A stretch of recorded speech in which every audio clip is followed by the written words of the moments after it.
Hi, it's Hannah with WTI. Our family volunteers each month, and we send out at least 100 letters every month. So we go through envelopes like crazy. So this box of 500 by Aimoh has been a lifesaver.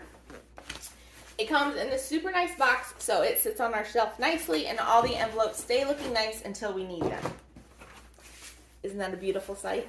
So these envelopes are really high quality paper. They're not flimsy. They're a really nice paper, and they have a pattern on the inside. So if you're sending any kind of sensitive information, you don't have to worry about anyone being able to see what is in there. So that is really nice as well. They are a number 10 envelope, so they work really well in our printer. And our favorite part of these, our kids help us, and so we like to do a little rip and stick. So what's rip and stick? You rip and just stick. It's so easy. Even our 1-year-old can help us out. So if you're like us and you send out a lot of letters or you run a business, this box by Aimoh is so nice to have on hand. And that's our point of view.